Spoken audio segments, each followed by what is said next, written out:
పెద్దలకు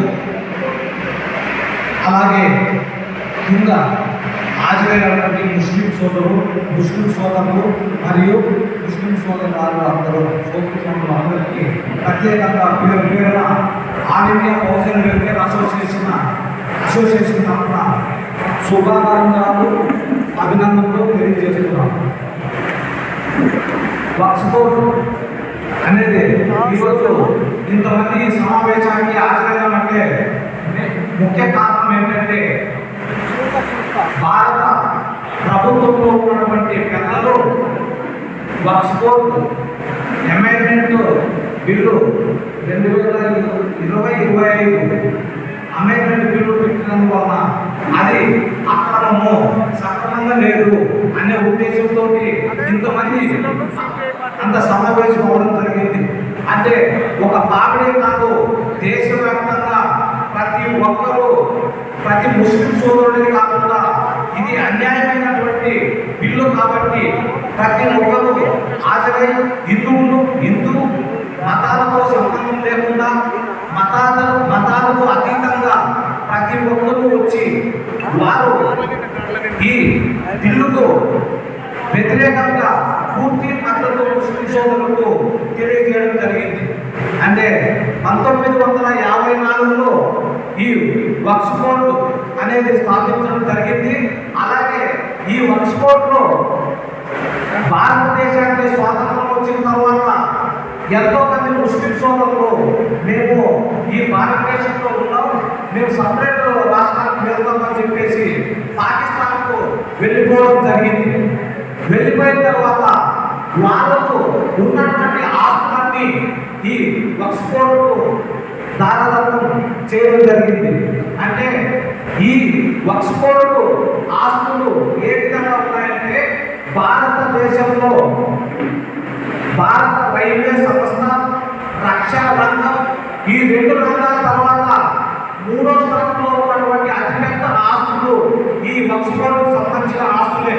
కాబట్టి ఈ రాష్ట్ర ప్రభుత్వాలు కానీ కేంద్ర ప్రభుత్వాలు కానీ ఆ వక్ఫ్ బోర్డుకు సంబంధించిన ఆస్తుల్లో ఎవరు కలుపు చేసుకునేటువంటి హక్కు లేదు. అది మొత్తం పూర్తిగా వక్ఫ్ బోర్డు కమిటీ అనేది ఉంటుంది. ఆ కమిటీలో ఉండేవాళ్ళు వాళ్ళు కూడా అది ఏనాదో చేసేది లేదు. అది లక్ష్యంగా డెవలప్ చేయాల్సిందే తప్ప దాన్ని సేవ్ చేయడం కానీ అలాంటివి చేసేదానికి కాదు. ఈ వక్ఫ్ బోర్డులో పేద ముస్లింలను సమర్పించడం, తర్వాత ఈ ఆస్తులు వచ్చేసి మసీదులు కట్టుకోవడానికి, ఈ మదరసాలు బిల్డింగ్లు కట్టుకోవడానికి, అంటే ముస్లిం పేదవాళ్ళని సహాయం చేసేదాని కోసమే ఈ వక్ఫ్ బోర్డు అనేది ఉంది. ఇంత పెద్ద వ్యవస్థ ఉన్నటువంటి వీటిని ఈ ప్రభుత్వం మోడీ సర్కార్ ఈ వక్ఫ్ బోర్డు భూముల పైన వారి కన్ను పడింది. వారు ఏదో విధంగా ఈ వక్ఫ్ బోర్డు పుట్టినప్పటి నుంచి చూస్తే ముస్లిం సోదరులే దాంట్లో డైరెక్టర్గా ఉన్నారు, కానీ ముస్లిం ఏదో కూడా బోర్డు మెంబర్లుగా ఉండాలనే దుర్మార్గమైనటువంటి బిల్లు ప్రవేశపెట్టింది ఈ మోడీ సర్కార్.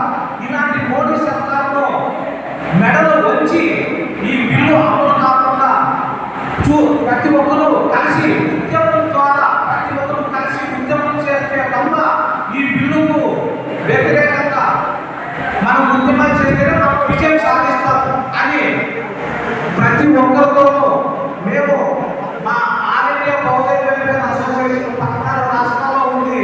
ప్రతి ఒక్క స్టేట్ కమిటీలో అందరితో కలిసి ముస్లిం సంఘాలు, అన్ని సంఘాలతో, కమ్యూనిస్ట్ పార్టీ, భారత బిఎస్పీతో కలిసి అన్ని సంఘాలు, రాజకీయ పార్టీలతో కలిసి కూడా మా వంతు పోరాటాలు భాగస్వామ్యమైనందుకు మేము గర్వంగా చెబుతున్నాం.